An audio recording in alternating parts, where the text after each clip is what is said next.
Sometimes opportunity knocks, but at Carlisle, we like to toot our own horn to get your attention. That's because Carlisle, Alaska's leading trucking and transportation company, is hiring. We're looking for qualified drivers, dock workers, customer service reps. Oh, we got a bunch of people logging in early. Benefits and on-the-job training. I got my Pandora going on. It's commercial. That's what you hear. Become a part of something bigger. Find your new job. I was really hoping I'd get some 80s in the 2 minutes we got till rec starts. I'd be able to hear some 80s tunes. So we got. Oh man, Crowded House. Don't Dream It's Over. Love this song.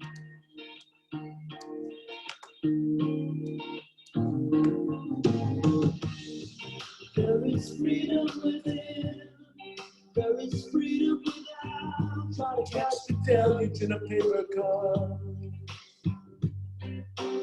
They just don't write songs like this anymore. They just don't. All the classics are dead, man. But you never see the end of the road while you're traveling with me. All right, we got 1 minute. Let me make sure everybody's see what we got here. We got a nice turnout so far. Oh man, we're doing awesome.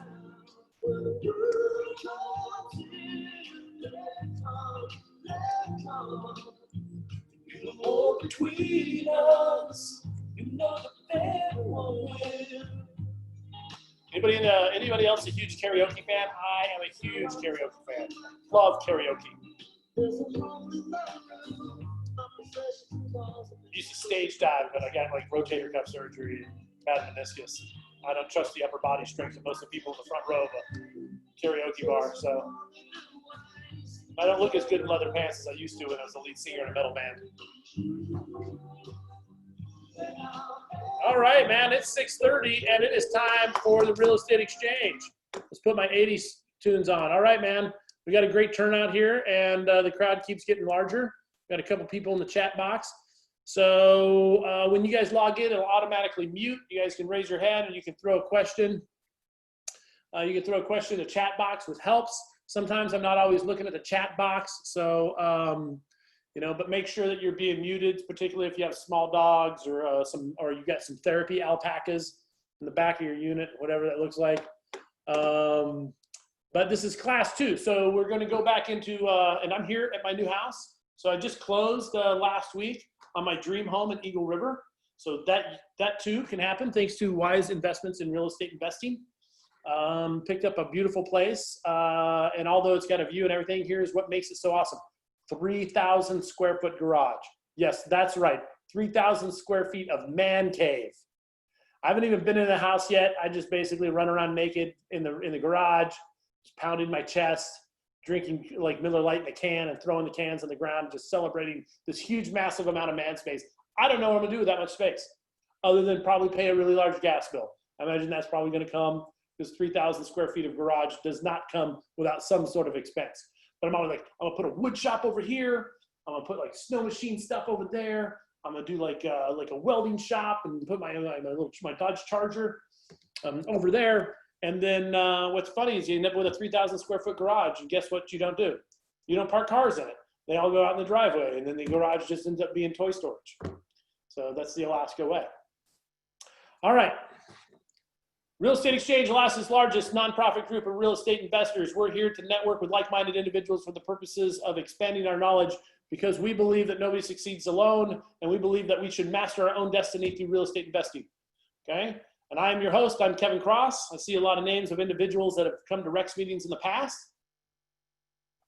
I've been a real estate investor for almost 30 years. Became an accidental real estate investor by buying unfinished apartment buildings, things like that.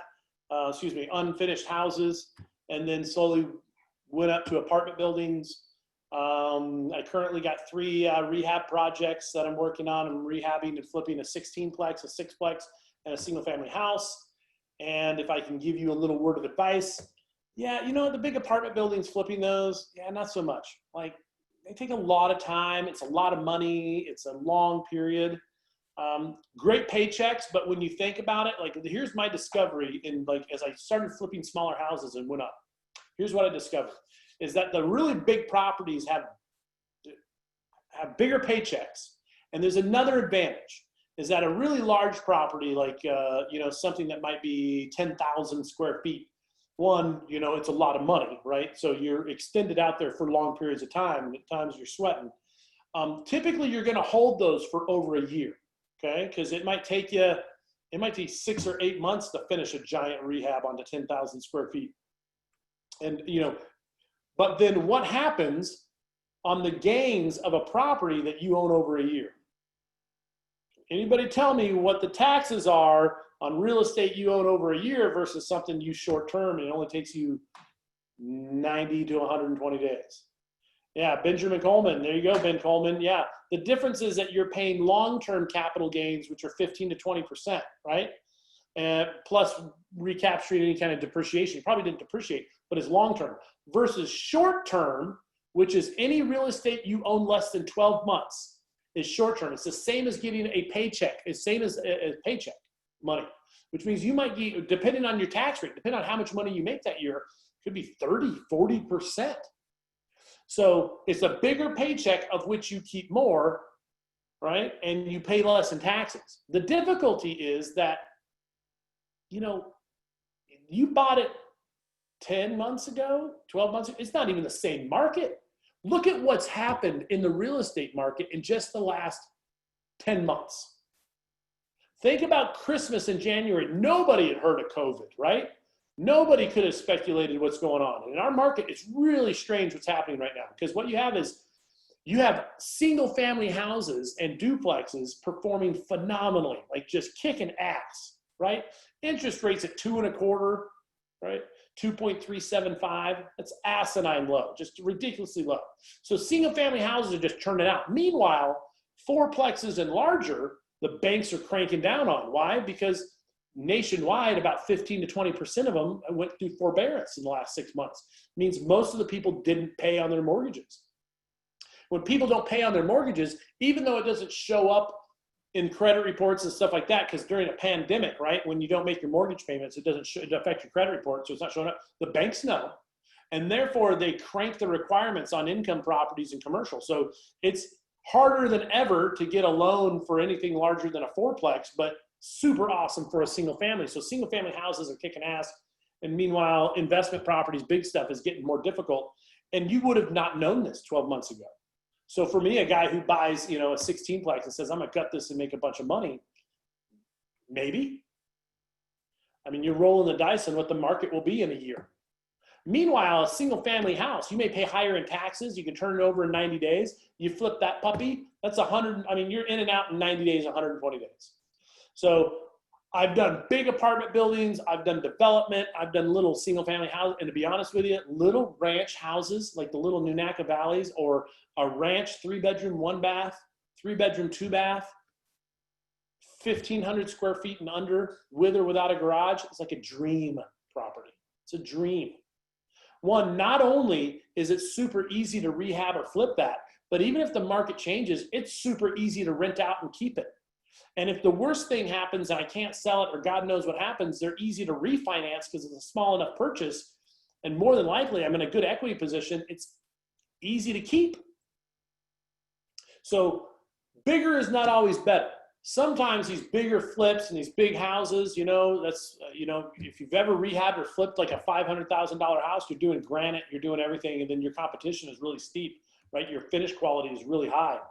It can get stressful. So I think the sweet spot is those properties, those single family ranches, small houses, a small house on a big lot, which is most of Wasilla, although that's, it's a different market. A lot of competition with new construction, but there's some good, anyway, it's an interesting enigma that I've discovered in my decades of rehabbing and flipping properties. So today we're going to go into part 2 of contracts. So, hey, let's see, Ethan says that. He says, we felt like this. It took us 8 months to get our Project Aplex refinanced from a wraparound loan, working with 2 different lenders who completely shut down their lending programs. Yes. So Ethan's right on the nose. Ethan talks about this if you're looking in the chat box, right? So let me tell you something. So this house that I'm sitting in right now, okay, this was a jumbo. So first off, banks quit doing jumbo loans. And that is, you got your FHA up to 750. So anytime you're taking a loan out for more than like 750, 780,000, you go into jumbo loan territory. So that's this big illustrious house that I'm sitting in now, right? I actually went out, filled out 2 loan applications, and had 2 lenders at the same time. I had 2 lenders working on this loan at the same time. Alaska USA was kicking ass trying to do this loan, as well as Sprout Mortgage, both jumbo loans, okay? And so, and I basically gave them all the information. Because it's a jumbo loan, it's a conventional appraisal, the appraisal is transferable. So it's different when you get into like VA and stuff where the appraisal, or FHA where the appraisal, when you get into really big properties or like a commercial, the appraisal can be transferred from lender to lender. So that's what I did. I transferred my appraisal and I gave it to 2 different lenders, gave my docs and said, ready, set, go. And they went out and I had them fight for it. And originally it looked like Sprout was going to beat it, but Alaska USA pulled out at the last minute and got all their crap together and ended up going with a completely different lender than I thought I was going to close with. I literally got to the closing table. Let me tell you how crazy it is, okay? On this property that I'm in right now. So when you do a loan, a bank requires not only your down payment and closing costs, but sometimes they require you to have money in the form of reserves. Okay, so what is reserves? That is money you have to show you have in a bank account, okay? That is like, oh crap money. It's your parachute money. They're like, it doesn't go towards the down payment. When you close, it's still in your bank account, but you better show that you have reserves money, which is your, like, you know, your feces money, okay? And I went through this whole loan process for like 4 or 5 weeks on this property saying that I only needed 12 months worth of reserves. And I got to less than a week before closing. They said, well, we meant 12. What we meant was 24. So imagine 24 months worth of reserves or another full year of mortgage payments. You got to show you have in a bank account somewhere. That's the kind of crazy stuff that people are dealing with. This is the point. If you're looking to try to refinance, particularly when you get into larger purchases, that's another nightmare with doing larger properties, is that the lending side is so tumultuous and almost unstable. Like, I would say unstable, unpredictable. That'd be a better word. It's unpredictable. And loan programs change so aggressively and frequently that you may go into a project thinking you know how you're going to get it financed, but 8-10 months later, that loan program doesn't exist, or it's different interest rate, or it's something completely different. But small single family houses never change that much. If you're in and out in 90 to 120 days, I mean, the loan program and the requirements might change a little, but it's not dramatic. So as far as rehabbing, flipping, those kind of things, as an investor who's been doing this for 30 years, here's the long and short of it. Bigger is not always better. Bigger can be more profits, but it's a lot more stress. And what do we use our money to do? I just use my money in order to create a better state, right? And so improve the world around me and create peace right here and with my wife and my dogs and my family. And it's important that in the pursuit of money, you don't destroy the peace that you have and destroy your tranquility. And therefore, it's not always how much you make, it's how much peace you have in your life. Smaller houses, I've discovered, are a lot better. So that's my 87 cents on the subject. Are you guys ready to start? Are you guys ready to get started on purchase and sell contracts? Okay. So last week we started and we worked our way through about 3/4 of the purchase and sell contract, the one that's used in the MLS. And I hope you guys took really good notes because there was some amazing information that was contained therein. We learned a lot of stuff, like your contract is nil and void if you don't sign a lead-based paint disclosure before you fill out the purchase and sell agreement. We learned that appraisal review is a buyer's expense, right? We learned that you have to determine if you can get insurance on the property by the time you get your home inspection and everything wrapped up. Otherwise, if you find out later in the deal, that's a default by the buyer. They're actually supposed to do that up front, but a lot of lenders and a lot of buyers wait until the last minute because they're shopping insurance. They don't realize that the contracts are very clear that your due diligence, including insurance, drop dead date is whenever your home inspection, your request for repairs are supposed to be done. So we learned a lot of stuff and caveats. We also learned that your lease agreements have to meet Alaskan landlord-tenant law, or the buyer has a right to default. So you as a seller have to make sure your contracts are legal and enforceable. We had a ton of stuff. And if anybody has any more ahas or took any notes that they took from the last class, I encourage you to drop them in the chat box for the benefit of the individuals who are just joining us. All right, so I'm gonna get ready to do a screen share right here, and we're gonna do two things. One, we're gonna wrap up going through the purchase and sell agreement and reading through it line by line and dissecting the paragraphs and how they affect you, okay? Yeah, read your darn contracts before you sign them. Guys, I don't have to tell you, and Laura, thank you so much. You know, so here's what happens. We've all heard the analogy of what happens to a frog, right? When you boil a frog, right? You throw a frog in boiling water and it jumps out, but if you throw it in cold water and slowly warm it, the frog will boil to death. You know, this same analogy applies to real estate contracts, because when I got in real estate back in 2011 or 12, or no, excuse me, 2006 or 7 when I got into real estate. It's been over 16 years now. That purchase and sell agreement was 6 pages. It's now like 10, 12 pages long. The doubling of pages didn't just suddenly appear, like it happened gradually. But meanwhile, if you think about it, other licensees who have, once they got their license and stuff and they just got to do these checking, how often do they go back and realize, gosh, in the time I've been in real estate, this contract's twice as long, what changed? So you need to be intentional about reading through your contracts. Here's an aha for you. You guys ready? Here it is. If you're a real estate investor, you're not in the real estate business.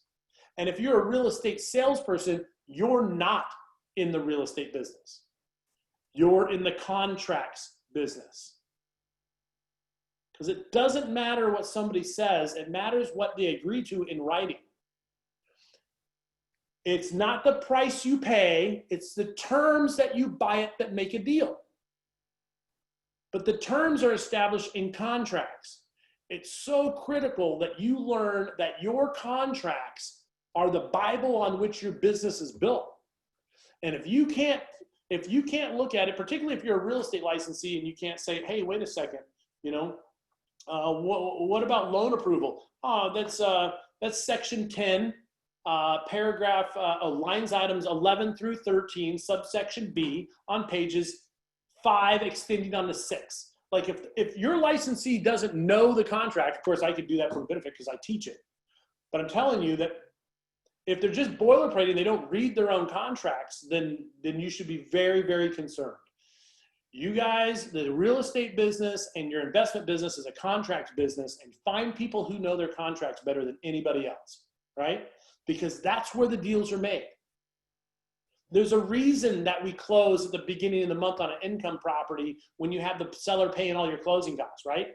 It's because you can walk in with the least amount of money out of pocket, plus you get prorated rents, and then you get 60 days to the next mortgage payment. But not if you're paying your own closing costs, which case you want to close at the end of the month because it minimizes your cash out of pocket. Like, it's different scenarios. Know your terms, know your contracts. Okay? Is there a copy of the part 1 video somewhere? Cassandra? Yes, there is. And Gino Palou, who's my assistant, who watches all this stuff, he makes this stuff available. A lot of times we make them on that we record all these. They are in a vault of awesomeness. All right, so give me just a second. If you have any questions, go ahead and toss them into the chat box real quick. I'm going to go ahead and take this quick second to do a screen share. Oh, by the way, mortgage rates just keep getting more and more awesome, just so that you're aware of this.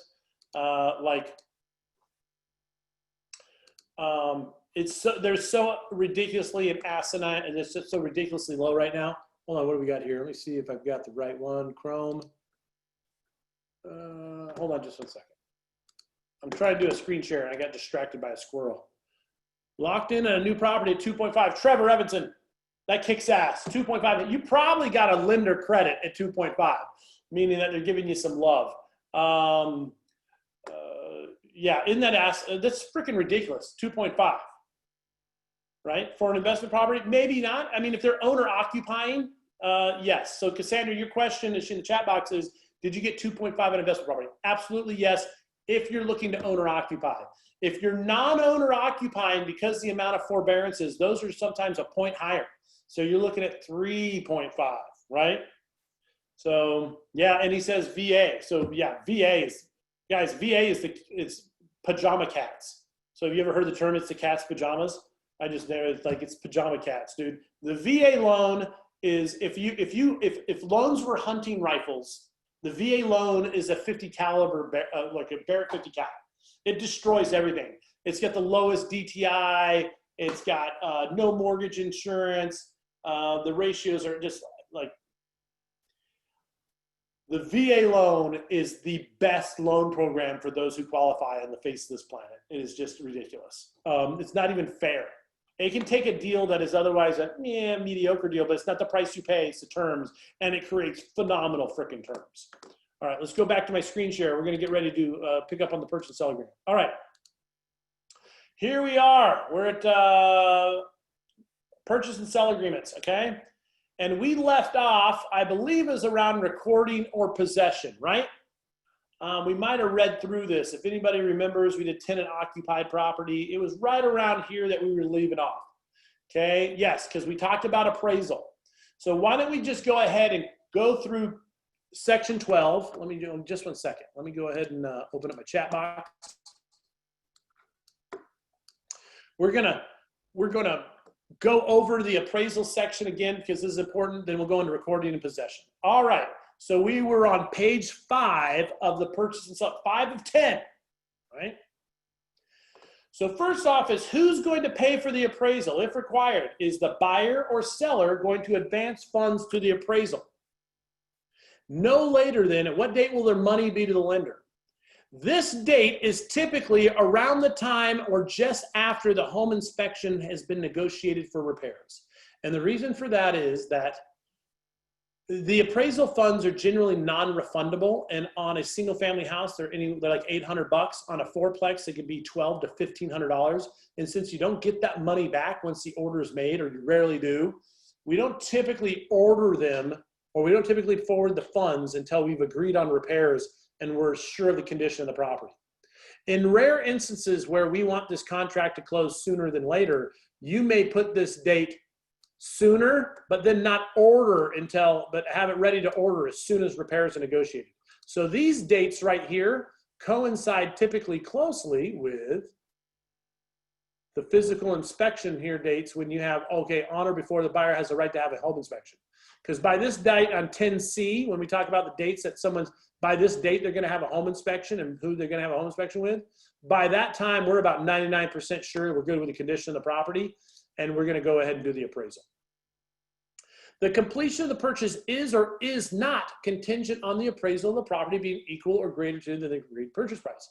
Obviously, if you're using an FHA or VA loan, it's always this. Is there ever a case where the appraisal is not contingent? The value of the appraisal is not contingent on the purchase. Can anybody think of one? Well, the answer would be cash. There you go, Anthony Pickens, foreclosure. Well, foreclosure just depends. Yeah, both of those answers are cash is the absolute correct one. Fast sale, Trevor, you guys are right. So listen, if you're paying cash, maybe you're using a hard money lender or something, like we're not worried about the appraisal. Why would you get an appraisal? Maybe you need an appraisal for insurance reasons. Maybe your insurance provider requires an appraisal so you can get property insurance on it for a replacement value. So in which case, maybe the buyer pays for an appraisal, but the appraisal is not contingent, but he's getting one for the purposes of insurance or a fast money loan. There you go, Sandra, owner finance, right? If the owner finance, listen, if the guy is financing the property to you with 0 down and 0 interest for 5 years with a balloon payment after 5 years, right? So you're not making even, do you care if the appraisal comes in slightly over your purchase price? No, because I'm paying 0 interest, or I'm paying 1% interest on a 0 down note. Like, dude, I'm making bank, okay? So all those are great answers. And I love your participation. You're loved and appreciated. If the completion of the purchase is contingent on the appraisal, and the property does not appraise for the purchase price or greater, the parties have, there must be specific days, or 3 if not filled in, from the receipt of the appraisal to renegotiate. So a lot of buyers are concerned that, oh, hey, what happens if the appraisal comes in low? Well, the contract stipulates that we have the right to renegotiate, okay? Here is where it gets interesting, okay? I'm gonna finish this and then we're gonna talk a little bit more on this about detail and where people run into snafus. In the event parties do not reach an agreement of the purchase price within this time, this purchase shall automatically terminate, and in which case it terminates, it's not considered a buyer default. So if the appraisal comes in low and then there's an issue, right? And if we can't come into agreement within 3 days, it's not considered a buyer default to get their earnest money back. Okay, so this is why this is important. There is something a lot of real estate and a lot of buyers do that can create problems in this paragraph. That is this. Let's say you have enough for a down payment and that's all. You can only afford the down payment and your dream property hits the market at $300,000, but you need $9,000 in closing costs. And this property hits the market today and you know there's other people that are interested. What kind of offer would you bring on your dream house if it's $300,000 and you need $9,000 of your closing costs covered in order to buy it? Well, if you ask for $300,000 plus ask the seller to pay your $9,000, then guess what happens? You may not get the house because technically you're $9,000 lower than maybe another offer. But what some licensees like to do is they like to increase the price. $309. I'm going to give you $309 with $9,000 in closing costs. So I, as a seller, am getting the $300,000 that I wanted for the property, right? Maybe. Because what happens if it doesn't appraise? What happens if the appraisal comes in at $300,000? Is the seller going to have to sell it for $300,000 and still pay your $9,000? Maybe. That's why if you are a seller or if you're a licensee and you have a client and you have a property that hits the market at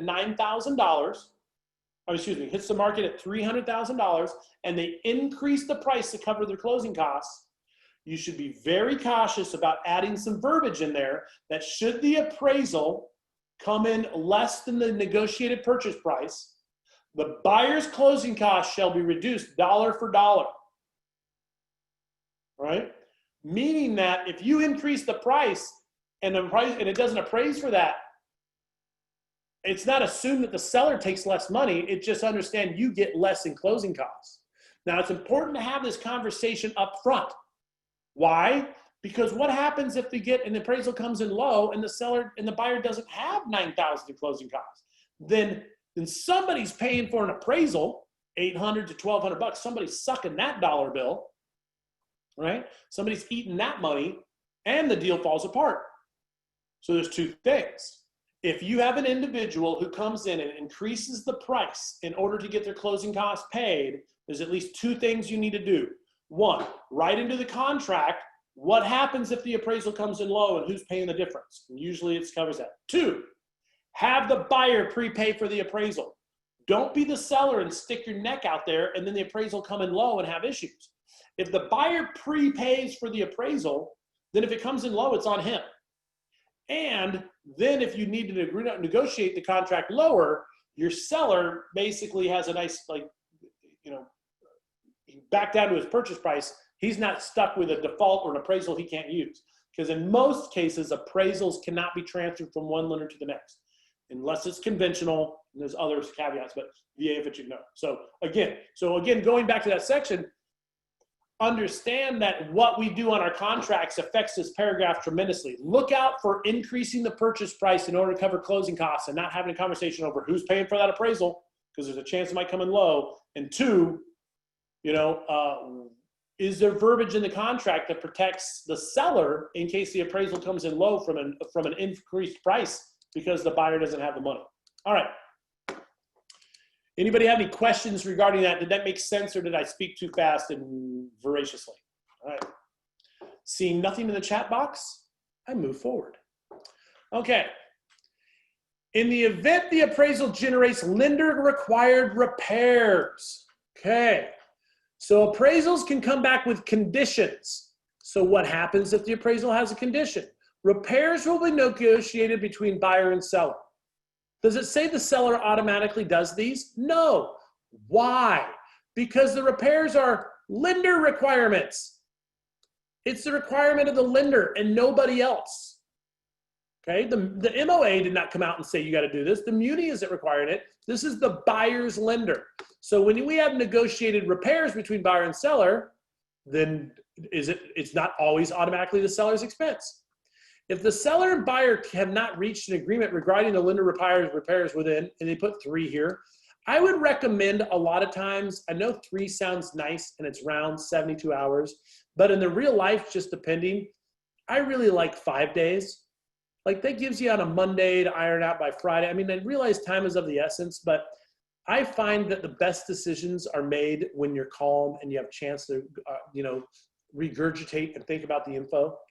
So in some of these big ticket items, I like to throw in 5 here, these things that make big difference. But you have 3 within the seller's appraisal, this purchase shall automatically terminate. So again, if there's lender required repairs and we can't come into agreement, guess what, buyer?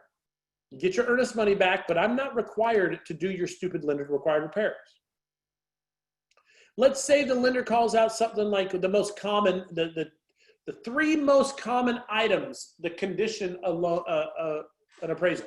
A cracked window or a window that doesn't meet egress, right? Lacking CO detectors or smoke detectors. And I would say, what's the 3rd most common item on an appraisal condition? Oh, peeling paint on the exterior of a property. Okay, you can't have exposed wood because it can be wood rot and it's jeopardized. So peeling paint, broken windows, smoke detectors, carbon monoxide detectors are the 3 most common. Let's say the appraiser calls out these items and you send a guy to replace them. If these are subject to a re-inspection prior to the recording date, buyer has to pay for the re-inspection. This is not the home inspection. This is an appraisal re-inspection. So buyer, you may have to pay not only for an inspection, a re-inspection from the home inspection, but also for an appraisal re-inspection. If for whatever reason, the first time the guy didn't fix it, the seller has to pay for any additional re-inspection fees after the first one. A lot of times people automatically assume that appraisal re-inspections and stuff are a seller's expense, and they are not.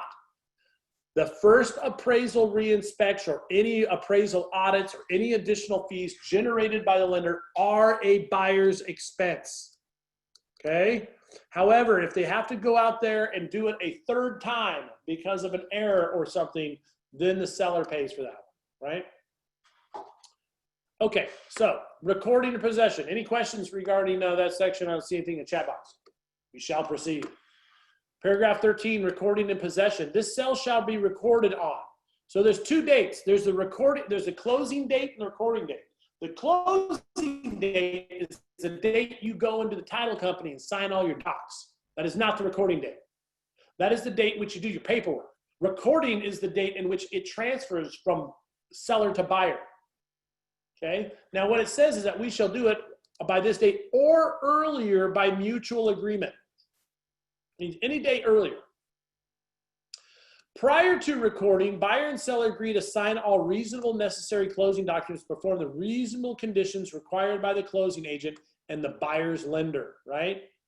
So prior to recording, the buyer and seller agree to do this, okay?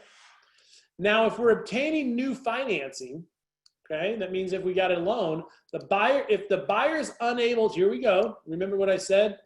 Recording possession, loan commitment. I said paragraph 13, section B, pages 5 and 6. Look at this, that's what we're covering. All right. If a buyer is unable to obtain a loan commitment from agreed lender by recording date through no fault of the buyer, buyers to provide written notice to the seller immediately upon learning of the inability to obtain a loan commitment to the lender. Immediately. Okay, what is immediate? How soon is immediately?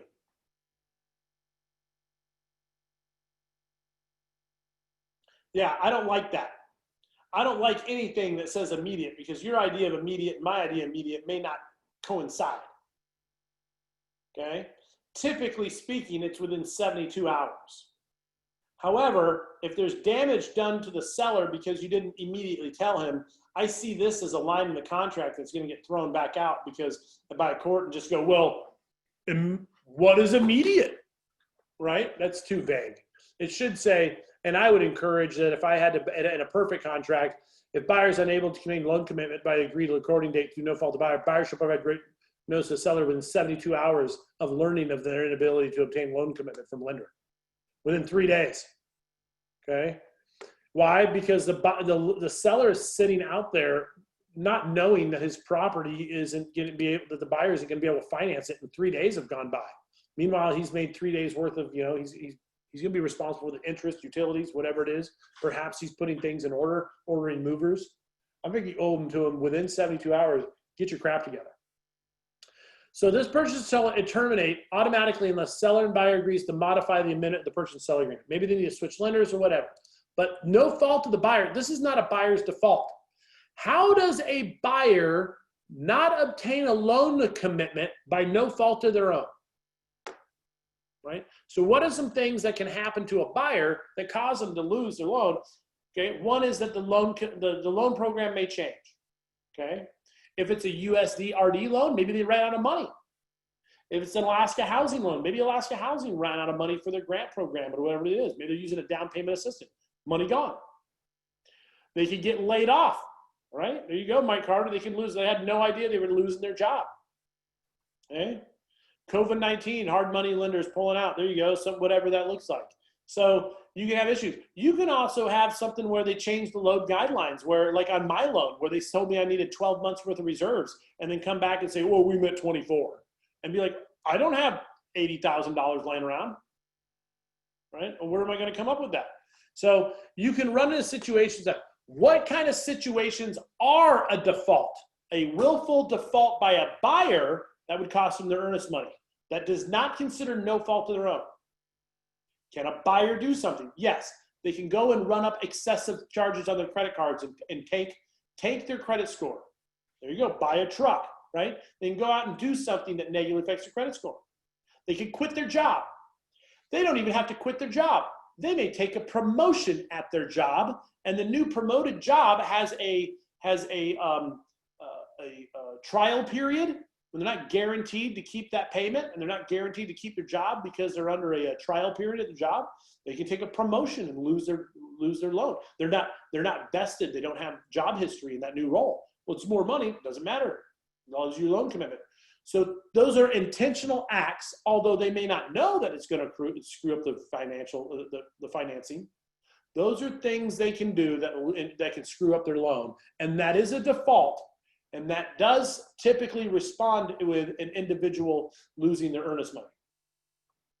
And I've seen some tragic things. I've seen buyers be in default, but a seller still give the buyer back their earnest money because some things are just like, oh man, that sucks. So those are things covered in there. We're going to go back to share screen right here. Boom. All right, so if buyer fails to provide notice of inability to obtain loan commitment by such a date, 13A, what is 13A? By the recording date. If by the recording date, they have not notified the other party of their inability to close this loan,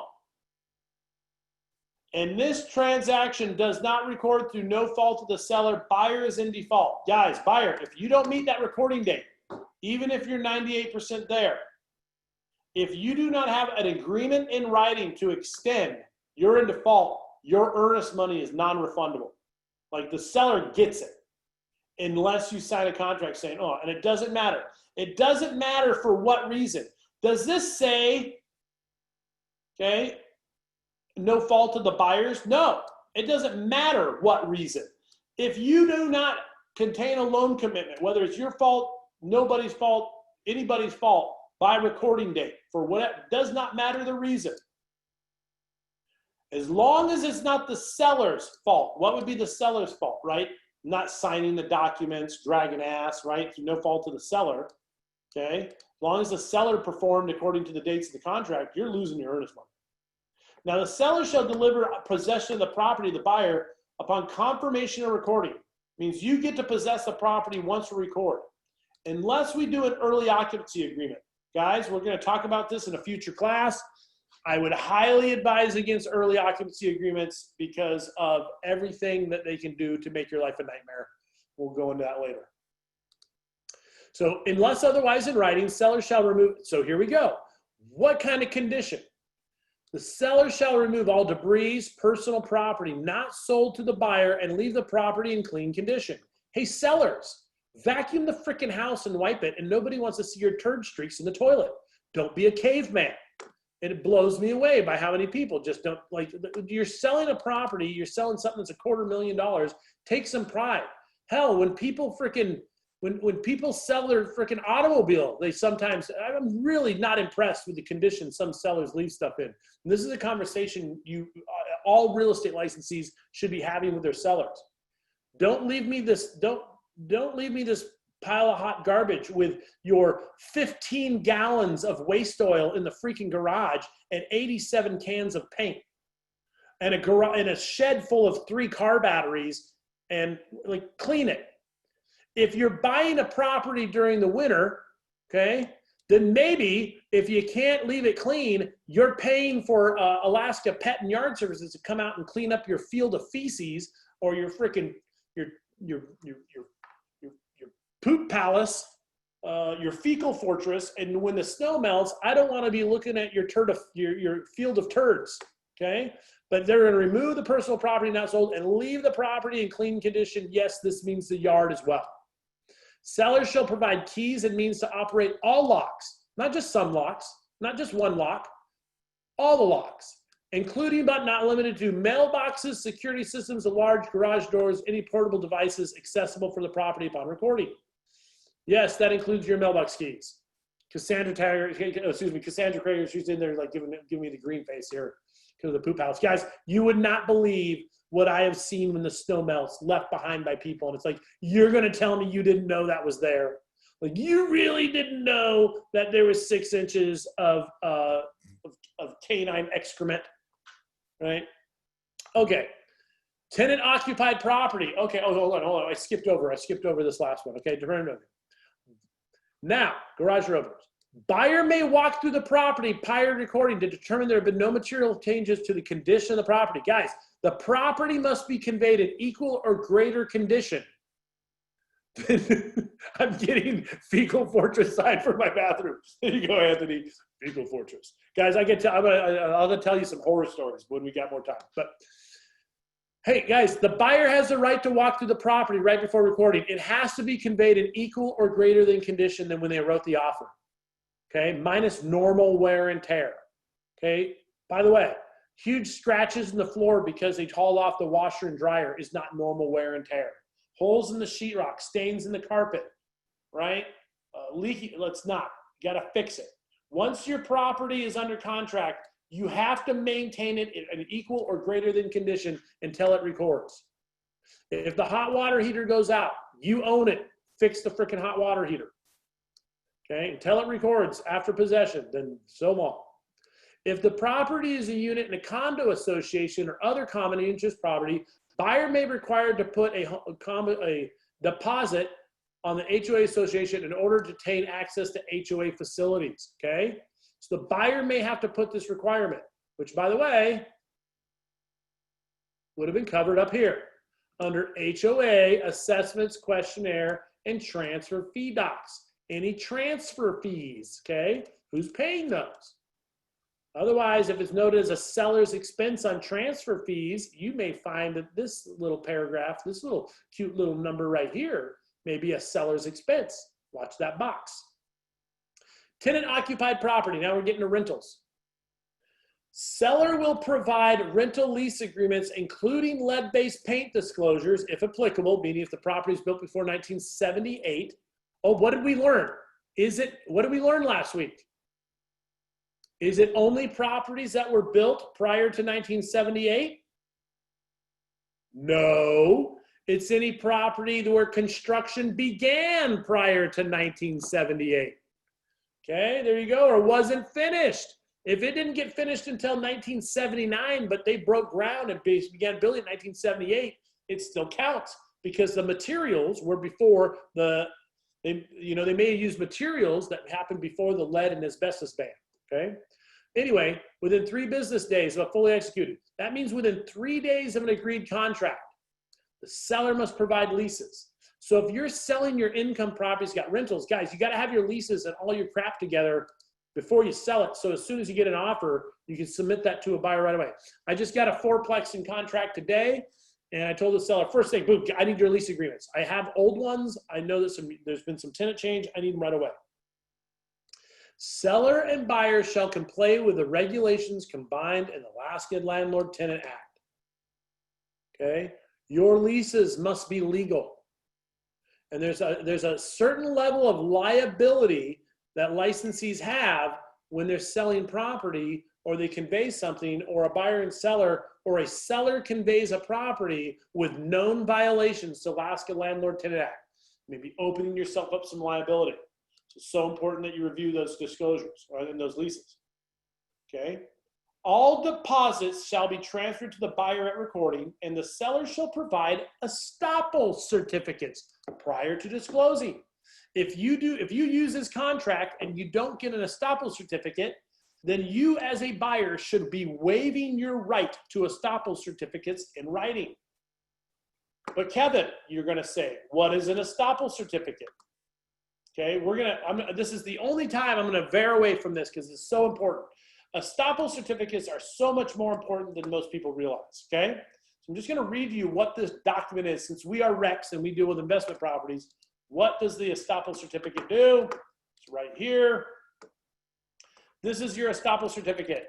It is a 1-page document that notifies the tenant of a couple things. One, it says, I am the tenant of this property, okay? The tenant means that we know who's on the lease. So first off, why is this document important? Why would we have to go back and summarize the lease? Well, first off, what happens if the person's been in there 3 years and a boyfriend moved out or a girlfriend moves in or it changes, somebody changes? Well, yes, I certify I'm the tenant in possession of this property, okay? And this better line up with the lease agreement. I hold the premises under a written agreement. Yes, this is the lease. And yes, that is the landlord.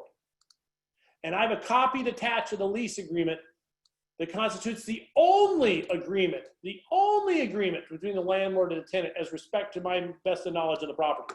There's no side agreements. There's no, he gives me $100 for mowing the yard, or for, I dated his daughter, so I get $100 off a month for the next 12 months because she was a nightmare. I don't care. There's no side agreements. I am not in default breach of the above agreement if currently in default, the conditions and status are detailed below. Are they current? This is to make sure that there's a proper proration of rents and deposits. So far as I know, to me, the landlord under the above agreement is not in default nor breaching any performance. Any performance. Hey, I notified the landlord that this was broken and he was supposed to fix it and he hasn't fixed it. Not if they sign this. We will know if there's any breach, any maintenance that's required. What is it? Okay. 4, no rent has been paid by me in advance. They're only going to prorate the month in which you close. But if he's paid 6 months in advance, hey, wait a second. No. I paid in advance more months than that. What is this? And then you have additional terms and conditions where you put the additional terms. Or I have a claim against the landlord for, and then my security deposit. Or is there a pet deposit? Or is it security deposit plus he owes me for some repairs? He owes me for whatever it is. Okay? And finally, I have no defense or offsets I can allege in any action brought against me for rent occurring under such agreement. Okay? And I make this statement with the understanding that a buyer is contemplating, and here it is, a buyer is contemplating acquiring the property. And if the buyer does not acquire the property, the buyer does require the property, the buyer shall rely on this. And the tenant signs and the seller signs. And this is great because if you buy that property, right, and then you have an issue with the tenant, he goes, well, you owed money, who's going to fix this? No. You can't take this into court and you're going to stuff it in his face like a document sandwich and go, hey, no, you said there was no other agreements. You said this was the rent. This is critical. And this is a really important document to get on multifamily. And And if you can't get it, it's okay. I mean, it's not like it'll end the deal, but you should be waiving your right to this document in writing. You should be going back to the seller, and there should be agreement that, hey, buyer waives the right to receive estoppel certificates on units 1 and 5. Maybe they're just elderly or they don't speak English, they don't understand, whatever, okay? For whatever reason, but try to get those to the best of your ability. All right, back to purchase and sell agreement. Going back to page 7, I think we were on. Oh, a little too big. Oh, here we go. Scrolling back down. If you're looking at my screen, you're getting all dizzy.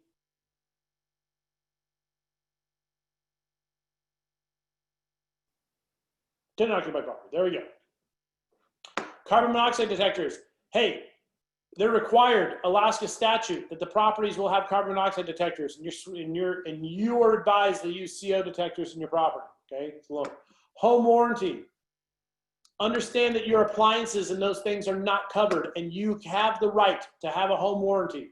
But real estate brokerages do not warranty or provide product service in connection with home warranty plans. And if you choose not to buy a home warranty prior to recording, this paragraph will serve as acknowledgement by a seller that you waive your right to buy insurance for appliances. Brokerage notice regarding earnest money deposits. Okay, under Alaska law, earnest money is deposited in real estate. It's in a trust account. It's non-interest bearing. And we shall do so in a timely manner. By the way, timely manner, 72 business hours. From the time you hand your licensee that check, they have 3 days, 3 business days to deposit that. If it takes over 3 days, they get in trouble from people like me, their broker, who gives them a stern look of disapproval and says, what the hell are you doing? Okay? State of Alaska statutes and regulations require real estate brokerages to ensure bank accounts have cleared the earnest money deposit before funds can be released. So here's the deal. You write an earnest money check, you hand it to your licensee hands it to his brokerage, and the very next day the deal terminates because you find out there's more cockroaches in the building than there are tenants, right? And you're like, oh no, I don't want to buy this building. Give me my earnest money back. It may take upwards of a week, but they have up to 14 days to get you your earnest money back. Why? Because it goes into a trust account, and therefore all checks must be cleared before funds can be released.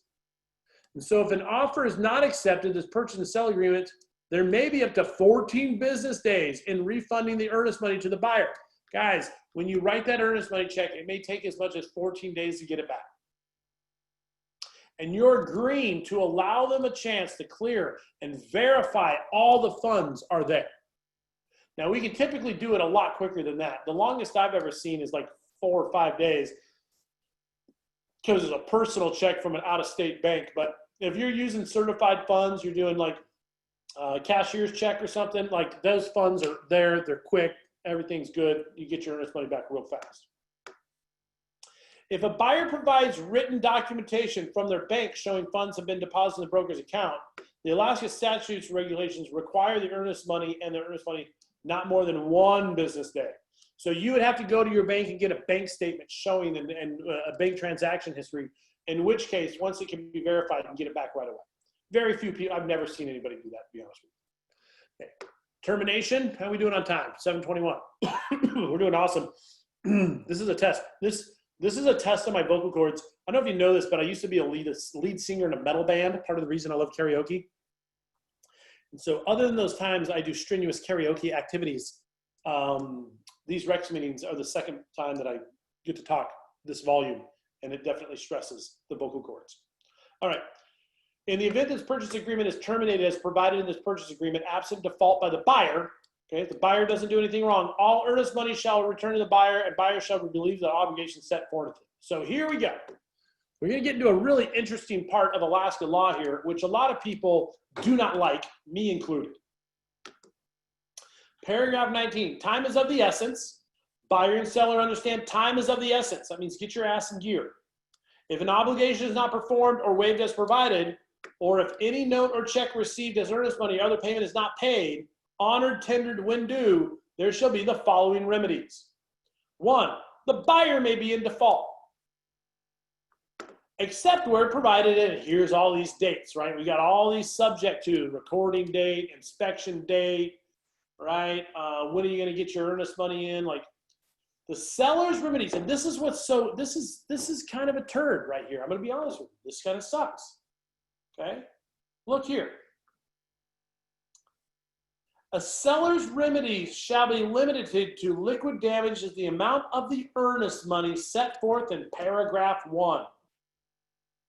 It is agreed that such payments and things of value are liquidated damages are the seller's sole and only remedy for the buyer's failure to perform under the obligation of this contract. Seller, you are limited to strictly the earnest money. Is there a time in which, and earnest money is typically only 1% of the transaction, so $300,000 is $3,000. Are there times where $3,000 is not nearly enough earnest money? Yeah, a lot of times. What if the seller is selling an income property, okay? And one, he's paid, let's say a $400,000 like triplex, right? One, he's paying for an appraisal that's $1,200. That money's gone.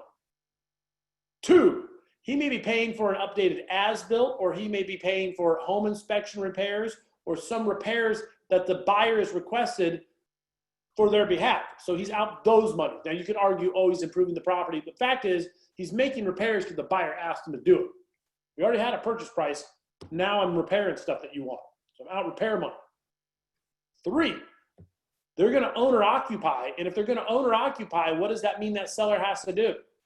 Probably vacate a tenant. And if he has to vacate a tenant and that buyer doesn't perform, not only is he out the rental income, he's out the repair money, and he's out the appraisal. $3,000 or $4,000 may not be much. What if this is a property out in Wasilla? Well, he's also got the price of a well inspection and a septic inspection. He may have a resale, if it's a condo, you may have an HO resale cert, right? A resale certificate. Guys, you got to look at what the expenses are and make sure that earnest money, if they default, is enough to cover it. Because oftentimes 1% is not. If they start asking for stuff, they're asking to front for that appraisal, they're asking for these things, then you should be looking to increase that earnest money to make sure that your seller can be held harmless, or at least not go broke trying to sell his property.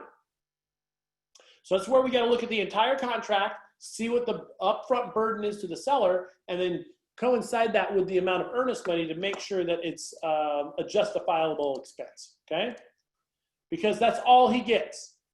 The seller only gets the earnest money. And the parties agree that seller's actual damage in the event of buyer's default would be difficult to measure. And the amount of liquid damages herein provided is seen as reasonable estimate. Your earnest money must be a reasonable estimate of damages if the buyer fails to perform on their and defaults, okay? So next, what happens if the seller is in default? Oh, well, it's different. The buyer may elect to treat this as cancel, means terminate, in which case the earnest money paid by the buyer is returned to buyer.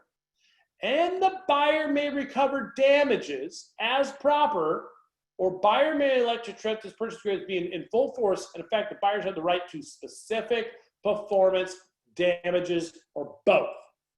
They can force the seller to pay. They can force the seller to pay for damages. They can force, they have a lot of rights. So, hey, poor seller, you're limited to earnest money. Hey, buyer, you can sue. You can do specific performance. You can go after the damages plus earnest money. So this case of default is stacked against the seller at a greater level, only because earnest money in this state, for whatever reason, one, is not treated seriously enough. Guys, I can't tell you how many times people do not treat earnest money seriously enough, okay? Or two, not only do not treat it seriously enough, one, it's not enough to actually compensate for damages. When a seller starts going down the road, well, we got a new message. What are some examples of damages to a buyer? All right, that's an excellent question. Anthony Pickens asked, what are some examples to a damage to a buyer? Guys, what if the buyer is performing a 1031 exchange and he sold the property? He just made $200,000 that he needs to close on another property within 6 months. And let's say, you know, right, you do a 1031 exchange. You identify 3 properties. He brings an offer on one. The time goes by. His other 2 properties sell. Options 2 and 3 are no longer on the property, and he gets to sell this one. He gets in the contract, negotiate repairs. It's all good. They get to the closing table. We're 4 or 5 months in, and the seller goes, I'm not going to sell. I've decided I love this property too much. It reminds me of the time me and my brother went fishing. You know, we worked on this property together, so I said, I'm not selling, I'm in default. Well, that buyer can sue that seller and force him to perform. Otherwise, he's got to pay taxes on that $200,000. Plus, he sold a performing asset in order to buy this property. Maybe a buyer sold their house and moved out of a house in order to buy another house, and now the guy just said, I don't want to sell it. I got to the closing table, I decided it's too much of a hassle. I got to live somewhere. I got to rent something. I loved my house. I only sold it to buy this one. So there's lots of instances where you can have a buyer experience big damages, okay? Let's say they hired a moving truck and all this stuff, they're moving up from Vermont to Alaska. They think they're going to slide into this house. But I don't want to sell it. I got a moving truck. Where am I going to go? What am I supposed to do? So there's lots of things a seller can do if they just get to the closing table and go, yeah, I don't want to close. And that's why the damages to a buyer can be so much greater. From a seller standpoint, you go, well, I performed or I lost one. But if a seller doesn't perform, because the likelihood of having sold assets, the likelihood of, you know, a large obligations, giving notice, moving out, maybe being homeless, they see that as being a greater burden than a seller. And that's why there's not a limit to just earnest money. It's damages, specific performance, things like that. But the biggest one I've ever seen is a seller who just decided didn't want to sell when the buyer was engaged in a very, very expensive 1031 exchange.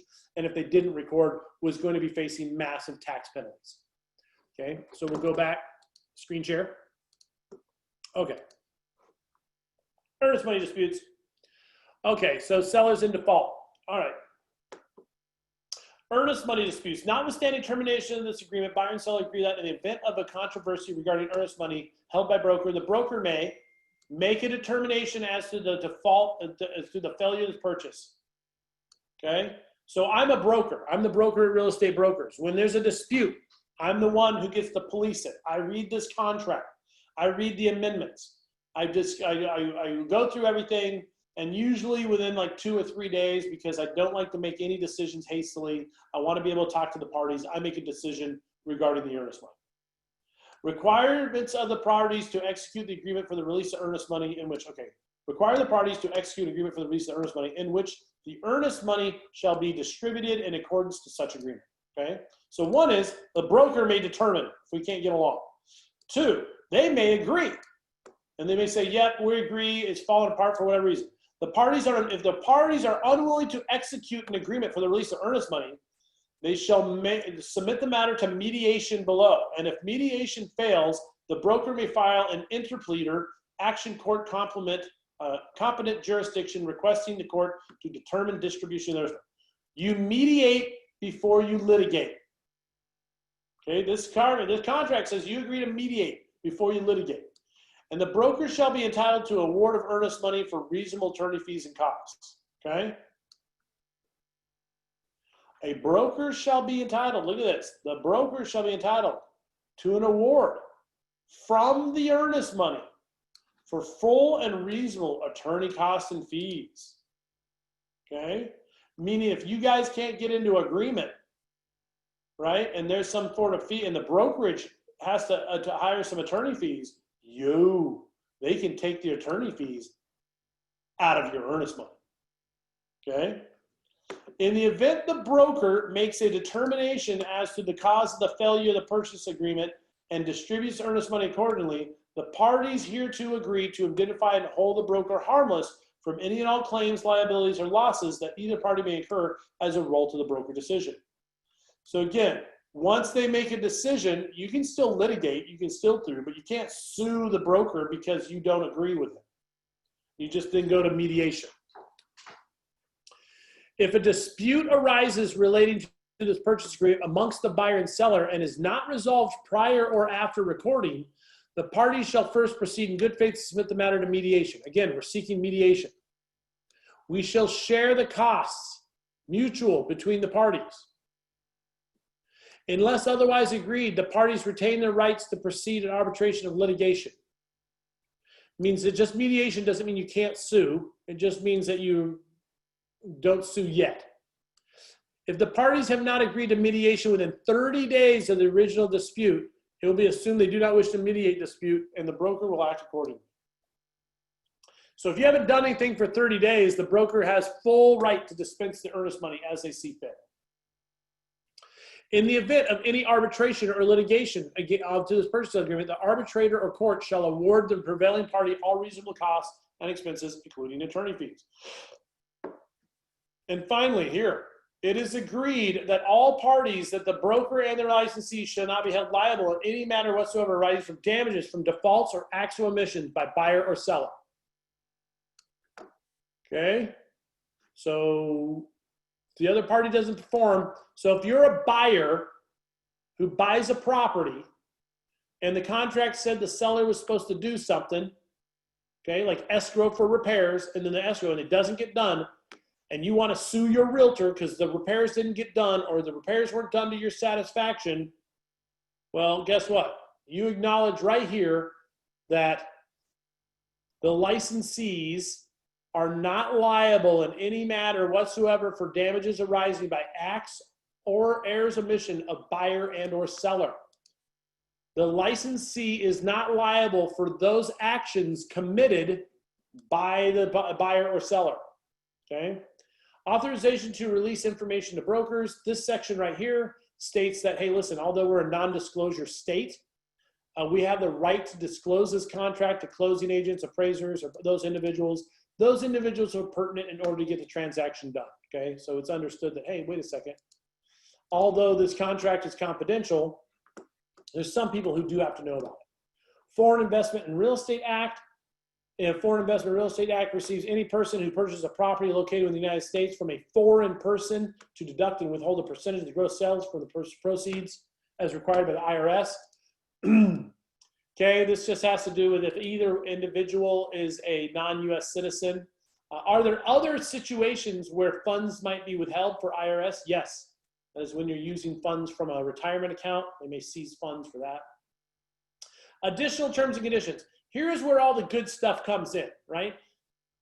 So additional terms and conditions. Let's talk a little bit about this. What are some things you might put in, like we've got into this contract, what are some things that you might throw into additional terms and conditions? I mean, we've already discovered that this contract is pretty detailed, right? Like it covers a lot of crap. But what are some things that you might put into there that are not covered? Well, that would be things like closing costs. If you want the seller to contribute towards your closing costs, you would put that in there, okay? What other kinds of things might you see or might you write in there that might be typical verbiage? Does anybody care to share? I'm gonna take this minute to refresh my vocal cords while you type frantically to say what kind of things you might put into additional terms and conditions.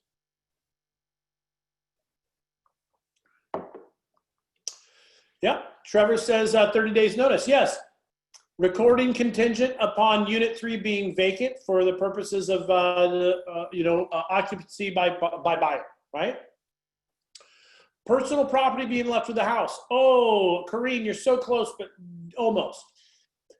This personal property is going to be on a bill of sale that references and says these items will be sold in accordance, but we don't put any personal property into a real estate transaction. I'm glad that you put that in there, but unfortunately that is not correct. Personal property is not in a real estate transaction, okay?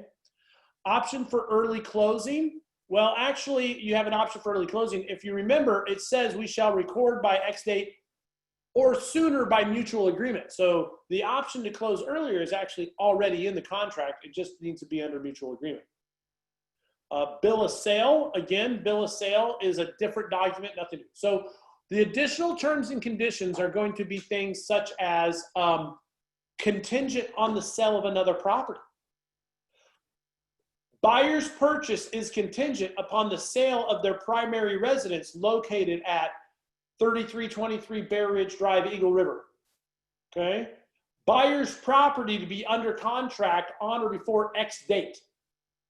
If buyer's property has not been is not under contract by September 31st, 2020, the buyer and seller shall either have the right to extend or this contract shall be deemed terminated at no fault to the buyer.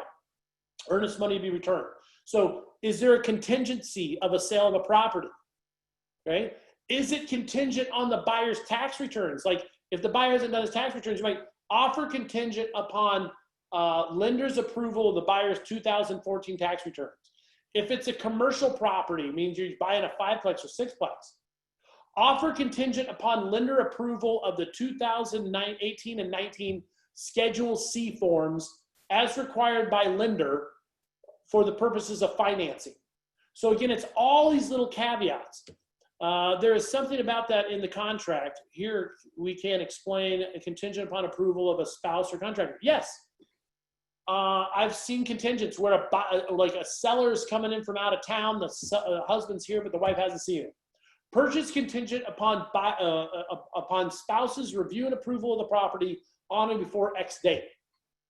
Those are called contingencies. It's contingent upon it. You got to outline the contingent. Whenever there's a variable such as a contingency, you must have what it is, when does it need to be completed by, and if it's not completed by X date, what happens? Nothing drives me more crazy as a broker than these people who say to be determined or as soon as possible. That's crap. You better have a very specific date on when stuff needs to be happened. It will happen by this date. If it does not happen by this date, X shall be in default, earnest money does. Like, make it as clear. I know some people hate typing and writing sentences, but you really need to do it, okay? There's nothing in there. Due diligence, bids come in at a certain amount. Okay. So the due diligence is covered in the home inspection, which was earlier. That was the last Rex, where we talked about the home inspection, but you could do this. If you're buying a property as is, you would make it, you might put in there, buyer has till X date in order to get a roof repair or an as-built or something that maybe, but most of that is covered under your home inspection repairs that are on pages 4 and 5. Not to exceed amounts. A lot of times, Cassandra, those are seen in counter offers. And what that is a buyer typically brings an offer and a seller will counter. And the seller will say, hey, buyers, or a buyer could do that. A buyer could say, buyer's request for repairs shall not exceed $2,500.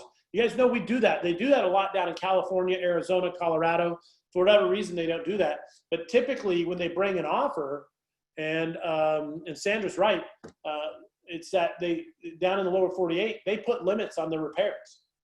Buyer's request for repairs shall be limited to no greater expense to seller, no greater than $3,500 as an expense to the seller. So excellent. All right. So you may put caveats, but really the additional terms and conditions is mostly contingencies. It is those obscure things that require offer contingent upon buyer withdrawing down payment from retirement account on or before X date. So maybe they got to do an early draw from retirement and they have the money, but it's not cash in the bank. Well, you want to make sure that you write that in the contract so that in case you can't get the money, if you make it part of the contract as a contingency, purchase contingent on buyer's ability to withdraw money from a retirement account. If he can't do it or if something happens, he's not in default because we wrote in advance and asked for permission that the purchase was contingent. If the buyer says and the buyer doesn't tell the seller that the offer is contingent on the sale of a property or withdrawing money from from an earnest money account, from a retirement account, and we get to pass home inspections, due diligence, and everything, and you get a week before closing, and you discover I can't get the money, that's a buyer default. Seller performed. Just because you couldn't get your hands on your money from your retirement account isn't the seller's fault, unless you had written it in on this section of the contract that said the offer is contingent upon buyer's ability to do so. Okay, so again, these contingencies is where those things right. All right, very, very interesting. Let's see what we've got here. So a little bit about that. There's a lot. This whole part of like That's where your as is verbiage goes in. If you're buying the property as is, you would put some sort of as is verbiage in there. So a lot of that stuff, okay? And you could probably spend a whole thing on different contingencies and different things that go into this section of the contract. But again, mostly additional terms and conditions. The number one thing you see here is closing costs. Seller to pay $3,500 of buyer's closing costs, prepaid reserves, any lender allowable fees or expenses of sale. Okay? And so, hey, they're asking for closing costs. Contingent upon, you know, you might throw in here something that has to do with the yard. Seller shall prepay $500 towards Alaska Pet and Yard Services to clean up your turd field come spring. All work to be performed on or before June 1st, 2021. Right? Maybe you write that in there during something just so they know, hey, listen, you're going to prepay for the pickup after your field, after your little fecal ferrets running all over the yard. Okay? So finally, acceptance and delivery. This offer may be accepted as being signed, electronically signed, or any other party with no changes. Guys, look at this. By the other party with no changes, and such acceptance shall be effective when compliant. Guys, do you know what no changes means?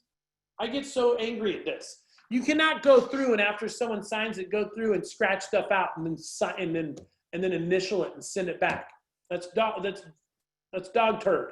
You can't do it. It says right there, you are not to make any changes to this contract. If you want to make any changes to the contract, you write on a counter offer form and you send it back and say, these are the items I'm countering. But if your licensee is going through and you're just scratching this out, initialing it, and then sending it back, guys, you can't do that. Like in no way, shape, or form is that legal at all on this contract. You cannot change a offer or a legally binding contract after someone has signed it. Like, I don't know what part of that people don't understand, but it still happens, surprisingly. Okay? So, no changes. And such acceptance shall be effective when complete copy of fully signed is delivered to the other party by one of the following means. Okay, so it has to be delivered to the party. You can hand deliver it. So this is important, guys. Again, pay real attention. Just because you email something to someone does not mean that they have received it. The clock does not start when you email it. If you do email it to the other party or the licensee, but only if the person transmitting the email receives electronic confirmation that the email received by the intended recipient. Means if they email it, but they did not get a read receipt, it doesn't count. And finally, via facsimile to the other party or the other party's licensee, but only if the fax machine prints a confirmation page that was successful to the other individual. I see so many times where somebody sends, and I call it gotcha real estate in their, you know, and they send over an addendum on an email on a Saturday night and go, well, I sent it to you on Saturday night. That was within the, no, dude, no. Do you have a read receipt? Sure, you sent it at 11 p.m. on Saturday night, but I was out hunting and I didn't get it till Monday. Well, I sent it to you on Saturday. Well, according to the purchase and sale agreement, all documents have to be, if you send it by email, have to be verified with a read receipt. And if I didn't open up the email, guess what? The clock doesn't start and it doesn't count until I open the freaking email. Okay, so there's the danger of emails. Whatever he doesn't get it, it goes into a spam.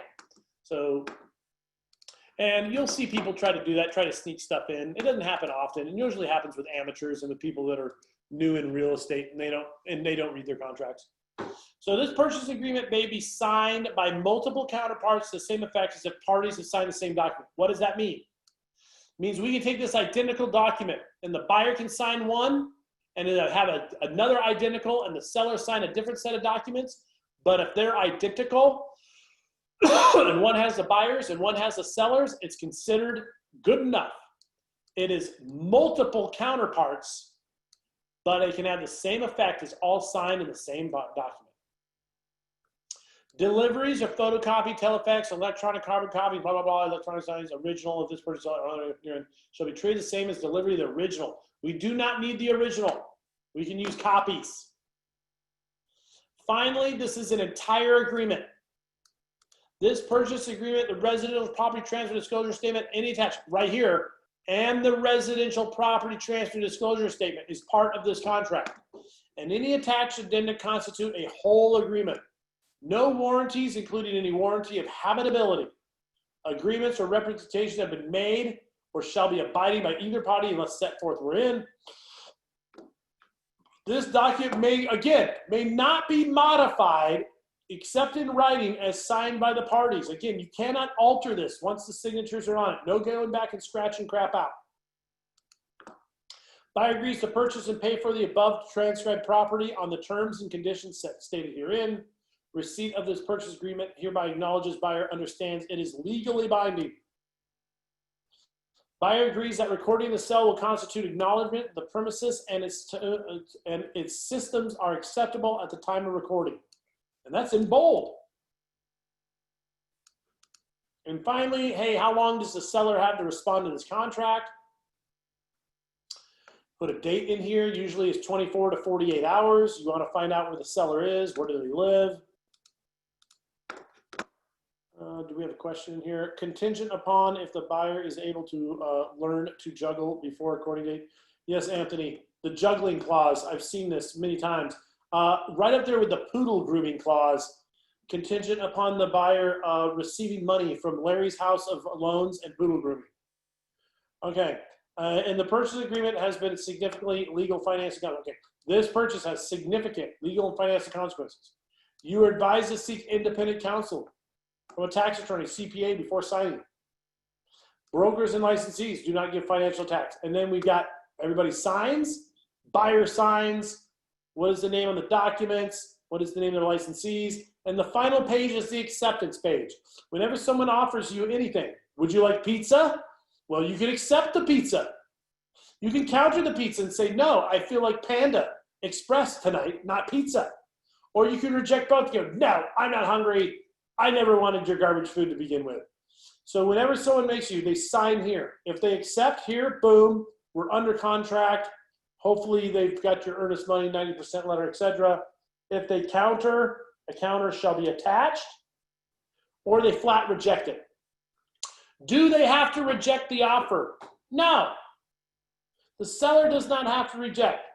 The licensee is required by law to present all offers to the seller, and I encourage you that if you want to make sure your offer got done, you make sure you have something, an email, a text, acknowledgement from the seller that your offer got submitted. Otherwise, in the event the seller or seller has failed to notify the buyer of the seller's signed acceptance prior to, this offer shall automatically terminate. This offer terminates. There's no need for it to get rejected. It automatically voids itself if you have it. However, if you go past this date, it doesn't have to terminate. The buyer can still elect to hold this contract as binding if the seller signs it after this date, but it is at the buyer's discretion. If the seller signs the contract after this time, the buyer is not obligated to perform under this agreement. All right? All right. And there we have it. Now we've gone to the purchase and sell agreement.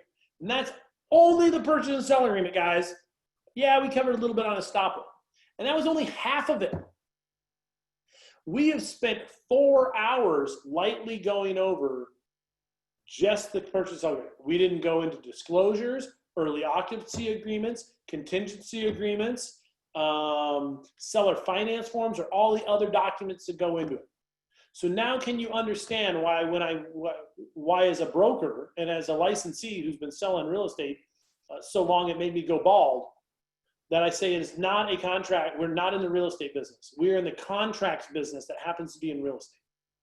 If you want to take your investment knowledge and your investment to the next level, yes, it's important to know about numbers and running numbers and how to calculate.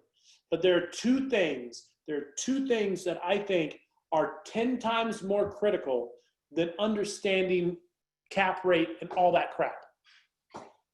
One, you better understand your contracts and what you're agreeing to. And two, you better know how to attract good tenants.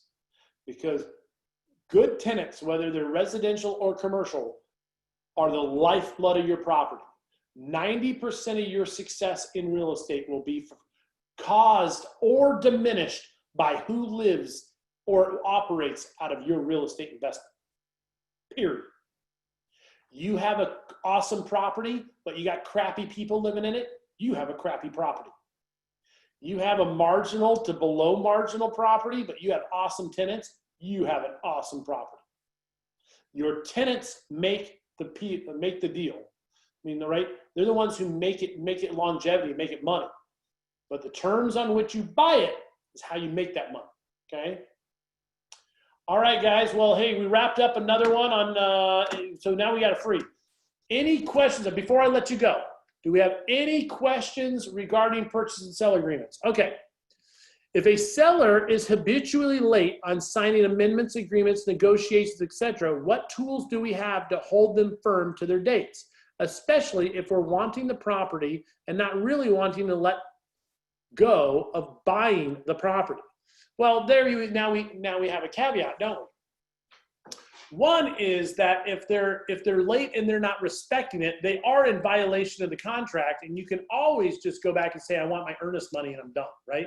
You can try to threaten or hold it because it says time is of the essence, right? So there's that whole section of time being of the essence in the contract that stipulates that, hey, listen, I'm looking for while I'm talking to you, I'm scrolling through looking for the time of the essence section of the contract.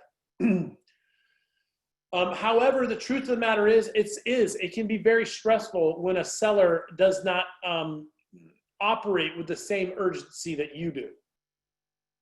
So at some point, if the seller's just a pain in the butt, you have to be willing to just like cut your losses and be done. Otherwise, if it's a really good deal, you might begrudgingly just put up with them a little bit, understand that your timelines aren't going to be hit. In those instances, this is the important thing. Guys, I know that interest rates are low and everybody wants a great deal, but the biggest mistake I see buyers make is they lock their loan too early in the deal. They get hooked on, or they talk with an inexperienced lender and they lock that loan before we've negotiated the repairs or the appraisal comes in. Listen, you're locking your loan, and maybe if you don't close on time, you have to pay an extension. Guys, that's not the seller's fault. The seller has no idea if the septic system is going to fail, and if it does, then they might have to replace it. And you can't close on your loan until the septic system gets replaced. That is not the seller's fault. Now, a lot of buyers are like, well, I get stuck with this loan, and I'm stuck with this loan extension fee, and I want the seller to pay it. Well, sucks to be you. Did the seller get to say and have any participation in when you lock your loan? No. In fact, you don't have to lock your loan until the CD comes out 72 hours before closing. So the conversation on when to lock your loan so you know what your interest rate's going to be because you're afraid they're going to go up, well, that's a fear-based decision that you made between you and your lender as a buyer, did not involve the seller, and the seller's not liable. If repairs, appraisals, or issues happen and you need a lock extension, that's your money. You pay for it. So sad, too bad, right? So view each unit, look at the applications, look at landlord's receipts of payment. What Sandra's talking about. How do you best evaluate existing tenants when you're buying an occupied property? Okay. So going back, how do we evaluate existing tenants? One is when you look at the property, look and see how clean they are. Guys, I'm kind of crazy, but when I go through a property, here's what I do. Okay. I pull the oven range away from it. I look behind the oven range. I look behind the refrigerator. I look in the kitchen supplies and I pull everything back. I go for the cabinet where all the cereal and stuff is, and I look in the back of the cabinet. I go to the bathroom and I look under the vanity. I get a flashlight and I look inside the outlets.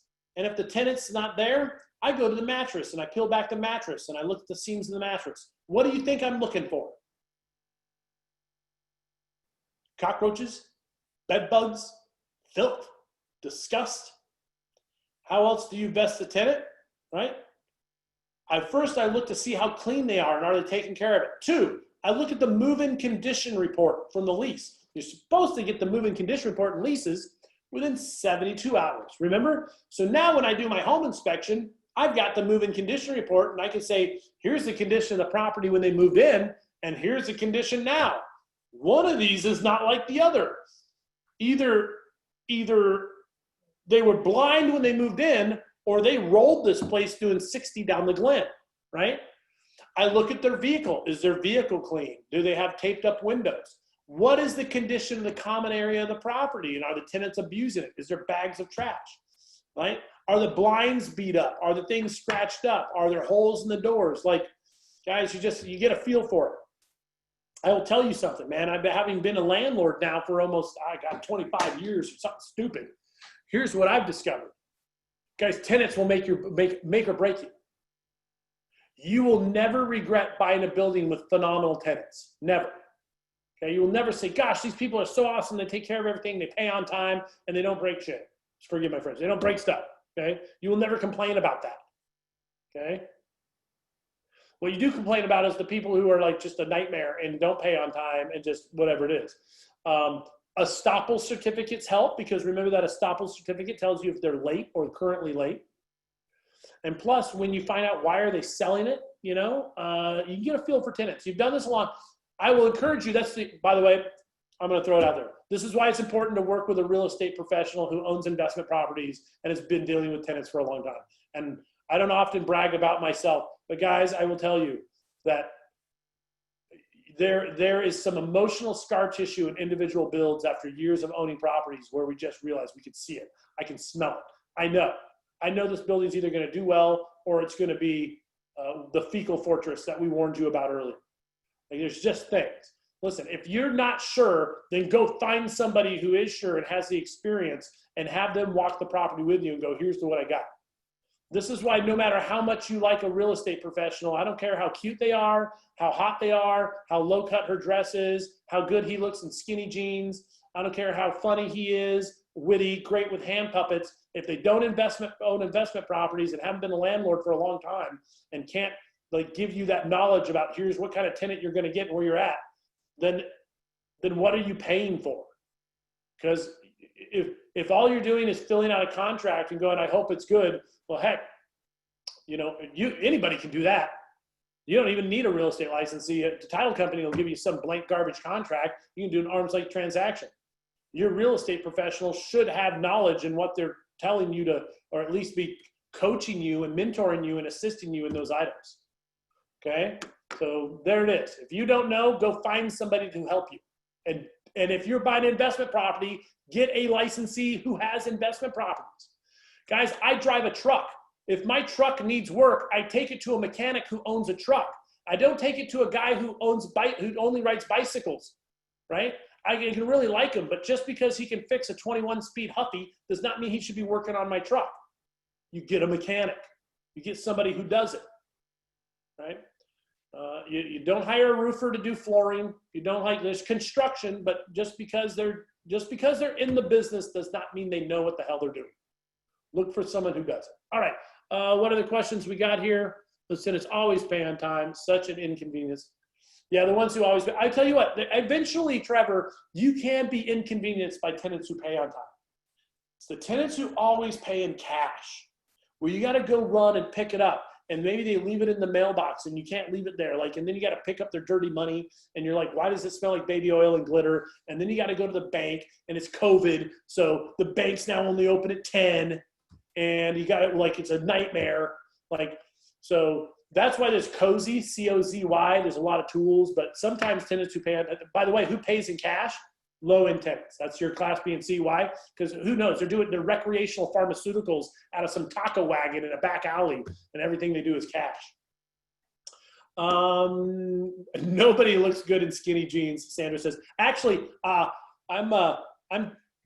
6 foot, 240 pounds, and I've always been a big guy. So all jeans, any jeans I put on immediately become skinny jeans. I'm just throwing that out there. Right? I don't care if they're baggies. Boom, I fill them out magnificently. All right, well, we got it. We're 8 o'clock. Rex is over. All right, guys, that was purchase sale agreements.